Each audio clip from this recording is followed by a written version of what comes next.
Yo, what's up you guys? This is your girl Dragon. It's time for a quick tutorial. We're going to be learning how to build a hunters versus runners game. And what's special about this tutorial is that it's going to show you how to teleport your players automatically, as well as splitting their teams all within the pregame without having the players choose their teams themselves. So let's go ahead and jump into it and let's go. Alright, so here we go. This is the setup. It took me about 30 minutes to do, so not too bad. It's pretty simplistic. You want the players to spawn in and be split into teams automatically. So let me go ahead and show you kind of what it looks like. I set aside this area so you can see how it's working. So what I'll do is I'll run a test and then I'll show you the settings, and then I'm going to take these teleporters and place them in these areas I have here so you can see what it'll look like in game. So let's go ahead and jump right into it. So what I'll do here is first start the game.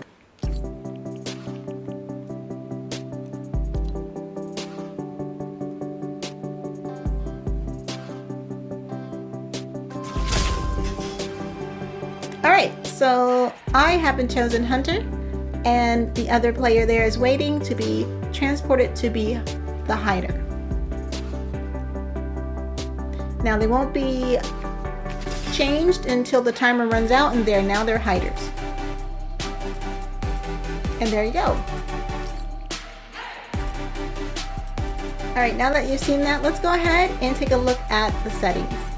So as you know, you're going to need a class selector, a class designer, and team inventory and settings for 3 teams. You have your global team, you have your hiders for team 1, and I set the hunters for team 2. Let's go ahead and take a look at the global class. And let's see here, before we do that, I want to let you know that when setting a global class, it's very important that you set your default class identifier to what your global class is set to. Mine is set to class 1, so you want to make sure this is there. So I'm going to go ahead and change this to teams of 3, since this is basically going to be just 3 teams only.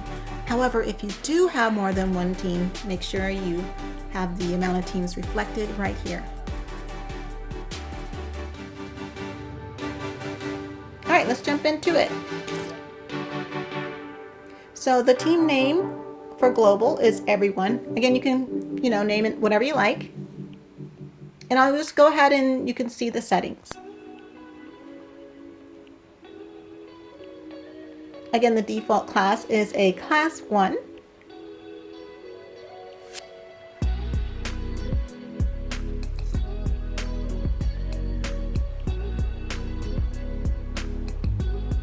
And that's pretty much it.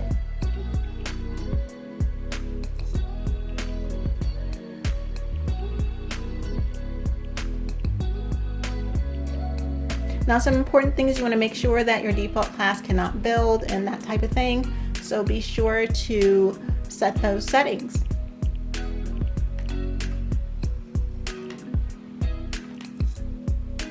And you see there's no functions or events. Alright, next is the class designer for the global class. And you have their class name as global. The identifier again is 1. And again, all this is optional. You can set whatever it is you like here for the global class.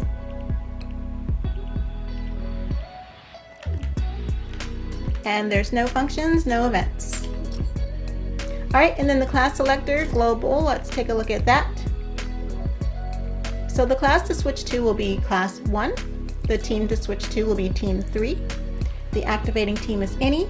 Time to switch is instant.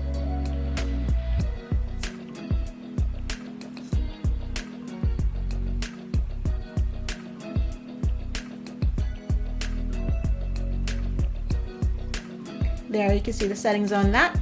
And then functions, we do have change player to team and class when receiving from the player spawn or pregame. So when the player is spawned, it's going to change everyone to the global class. So depending on how many pregame spawners you have, you want to make sure that when they spawn and the game starts, that they're switched to this global class. And that's it. So that you can see how that works, let's go ahead and jump to the player spawn pads. So when the players are spawned, you can see they are changed to that global class.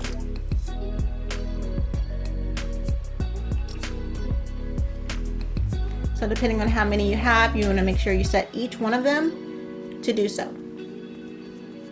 And we'll go over the rest of those settings once we get to it. Let's move on to Team 1.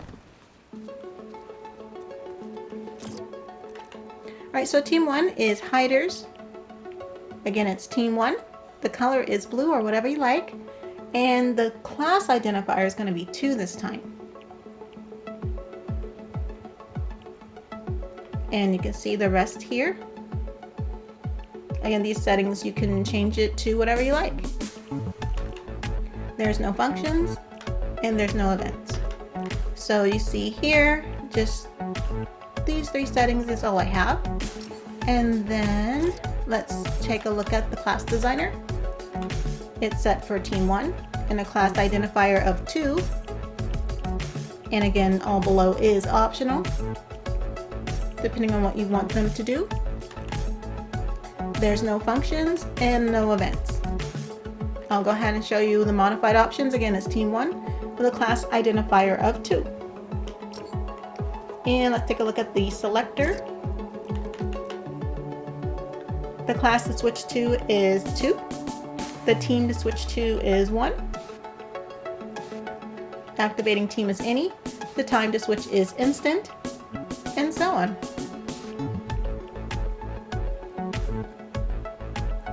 And feel free to slow this down if you need to.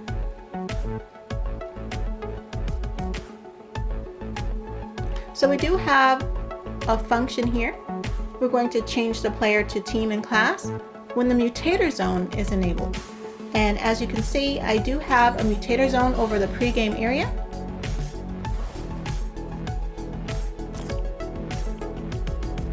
And when the timer succeeds, it's going to enable this Mutator Zone, teleporting whatever players that are remaining in that area to the hiding area.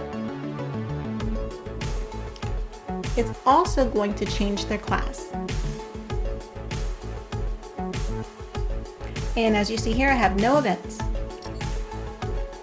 Alright, last one. So for the hunters, I have a team name of Hunter, and it's going to be Team 2. The default class identifier is 3. And again, the rest is all optional. Let's take a look at the modified options. Again, team name. Select Team 2. And default class identifier is 3. There's no functions and there's no events. Alright, going on to the class designer. The class name will be Team 2. The identifier will be 3. And so on. And it's the same as before. Everything else is all optional. Take a look at the modified events. We just have 2. The class name and the identifier. And no events. And no functions. Alright, and then the class selector. The class to switch to will be 4.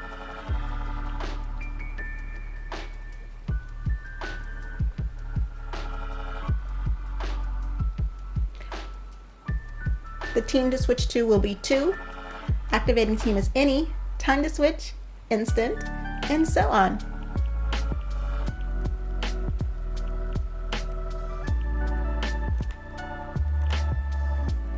Now this is going to be different. Now one of the pregame pads is going to select the hunter.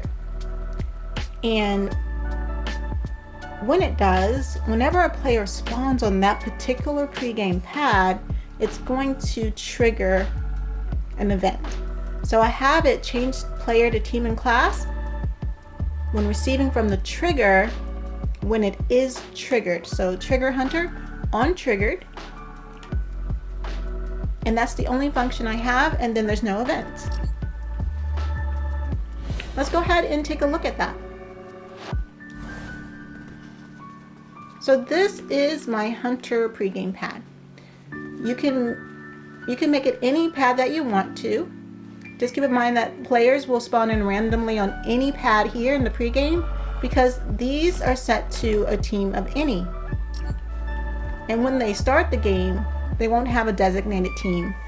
They're all going to be on the same team.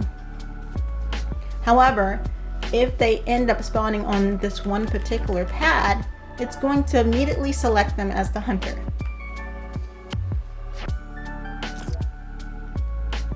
So let's take a look here at the pregame pad for the hunter. I have enabled during phase always, player team any, player class any. There's no priority group. It is used as island start. It is not visible in game, and so on. And then when the player is spawned, we're going to send an event to the class selector, which is the global device to change the player to a global class. But then also we're going to trigger them to be switched to the hunter class immediately. So they're going to be transported as soon as they come into the game. And let's take a look at the trigger. So the trigger is on activating team any. Invert team selection is off. Activating class is any. Invert class selection is off. It's visible in game due to tutorial purposes. You can leave it on since it's not going to be seen by the players. It is enabled on game start. And everything else is default. I didn't make any changes here. However, we do have some functions. So we're going to trigger when receiving from player spawner pregame pad, the one that I just showed you. And then when it's triggered, it's going to send a few more events. We're going to change the player to the hunter team and class. We're going to register them to a player reference device, and you can actually take this device and put it in your pregame so everyone else can see who the hunter is. And then it's also going to activate the player reference device so that it can teleport the hunter. All right, so that's that. All right, next is the player spawner pregame pad for everyone else. So let's take a look here. It's pretty simplistic. Enabled during phase as always. Player team is any. Player class is any. Uses island start is on. And it's not visible during game. So when it comes to events and functions, we do have an event. So when the player is spawned to this pad, they're going to be changed to the global class, as well as the team. All right, so let's take a look at the timer. So for some reason, I'm not sure if it's a bug, but the timer doesn't display that it is a timer. It shows up as unknown device when I drop it down.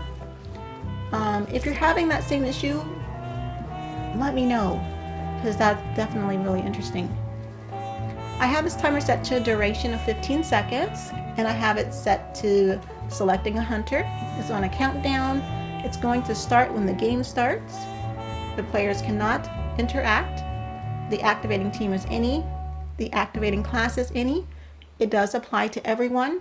Success on timer is true. Completion behavior is stop. Visible during game is all. The color is whatever you like it to be. And the running text says game starting in. It's going to show on HUD, and the label style is whatever you like. There's no emergency mode, and the rest you can see there. Now we do have some events, no functions as you can see, running down the list there. Events, when it's successful, we're going to send an event to the Mutator Zone to enable, and that's it. Let's take a look at the Mutator Zone. So I've named this Mutator Zone Hider's Teleport, basically just describing the function of this Mutator Zone.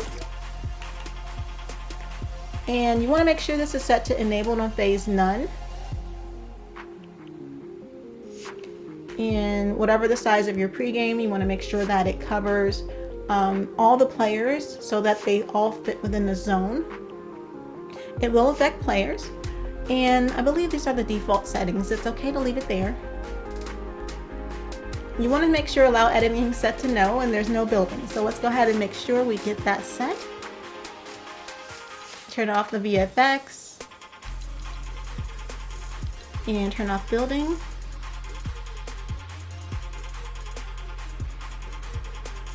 And we can keep the allow emote wheel on. Next is functions. So we're going to enable when receiving from the timer on success. So let's check out events. So once it's enabled, whoever is in the zone is going to be a hider.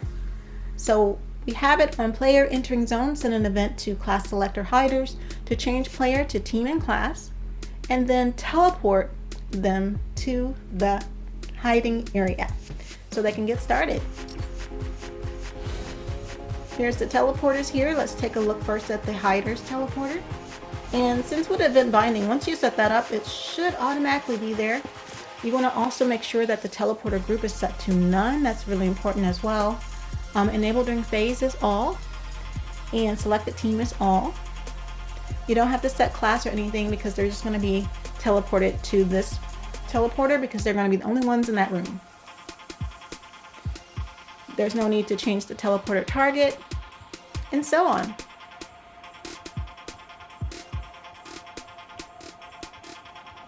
Feel free to experiment with these settings to see what works best for you. Now we do have some functions here. We're going to teleport when receiving from Mutator Zone device. Once it's enabled and it's going to check if any players in that zone, it's going to teleport them right here. And that's it. Alright, and then the hunters, let's see, again, this is going to teleport when the player reference device is activated. So let's take a look at that. And you can see it's quite similar here. There's no teleporter group, no teleporter target group, or nothing like that. And so on.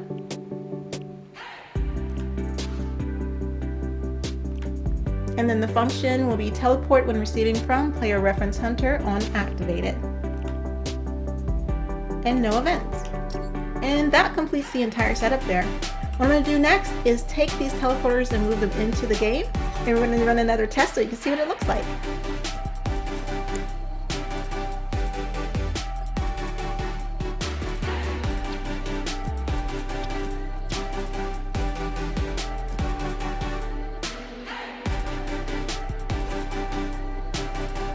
And last thing I'm going to do here is take the player reference device and put it in the pregame area so that the hiders in there can see who the hunter is. I'm going to go ahead and remove the base here real quick. There you go.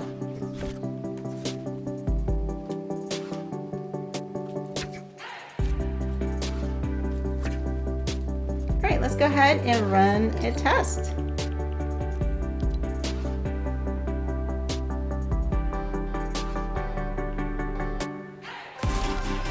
Alright, immediately they're teleported and I am waiting. I still have a global class, but in 4 seconds I'm going to be switched to the hiders. And there we go, I'm a hider and the game has begun. I have to hide so I can hide from the hunter.